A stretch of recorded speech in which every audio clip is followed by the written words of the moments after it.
শুরু হয়ে গেল আরেকটি ঘোড়দৌড় প্রতিযোগিতা। বন্ধুরা দেখতে পাচ্ছেন এই মুহূর্তে তিনটি ঘোড়া অসাধারণ গতিতে ছুটে চলছে।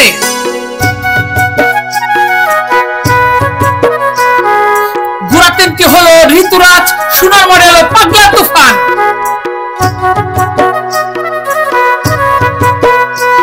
আমরা এই মুহূর্তে দেখতে পাচ্ছি চমৎকার একটি ঘোড়দৌড় প্রতিযোগিতা।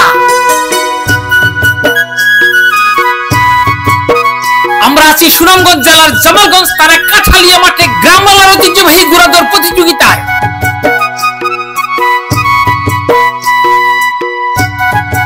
আপনারা দেখতে পাচ্ছেন তিনটি ঘোড়া হাড্ডাহাড্ডি লড়াই করে চলছে।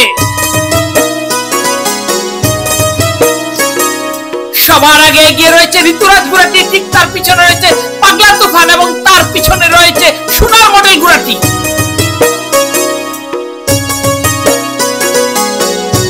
দেখতে দেখতে প্রথম চক্করে খেলা শেষ হয়ে গেল। এখনো এগিয়ে রয়েছে ঋতুরাজ ঘোড়াটি আর পিছন থেকে হাড্ডাহাড্ডি লড়াই করে চলছে পাগলা তুফান ঘোড়াটি এবং তার পিছনেই রয়েছে সোনার মডেল ঘোড়াটি।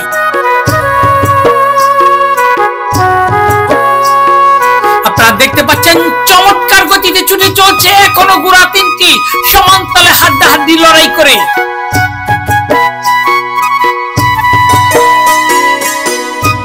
সারা বাংলাদেশের যুব সমাজ যখন ফ্রি ফায়ার পাবজির ভয়াল আকর্ষণের শিকার, তখনই গ্রাম বাংলার ঐতিহ্যবাহী ঘোড়দৌড় প্রতিযোগিতা আয়োজন করেছে সুনামগঞ্জের জামালগঞ্জ থানার কাঠালিয়া গ্রামবাসী। আম পাতা জুড়া জুড়া মারবো চাবুক চড়বো গুড়া, ওরে বাবু সরে দ্বারা আসছে আমার পাগলা গুড়া। পাগলা গুড়া খেপেছে, চাবুক ছুঁড়ে মেরেছে। আরো একটি চক্কর খেলা শেষ হয়ে গেল এবং শেষ রাউন্ডের খেলা, শেষ মুহূর্তের খেলা চলছে। তিনটি ঘোড়াই হাড্ডাহাড্ডি লড়াই করে চলছে। দেখা যাক শেষ পর্যন্ত কি হয়। শেষ ভালো যার সব ভালো তার। এই মুহূর্তে দেখতে পাচ্ছি পাগলা তুফানকে টেক্কা দিয়ে এগিয়ে গেল সোনার মডেল। এখনো এগিয়ে রয়েছে ঋতুরাজ ঘোড়াটি। দেখা যাক শেষ পর্যন্ত কি হয়।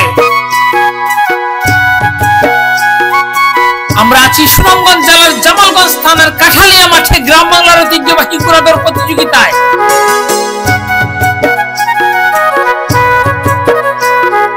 এখনো এগিয়ে রয়েছে ঋতুরাজ, তবে পিছন থেকে হানা দেওয়ার চেষ্টা করছে সোনার মডেল ঘোড়াটি। শেষ মুহূর্তের খেলা, দেখা যাক কে হয় বিজয়ী।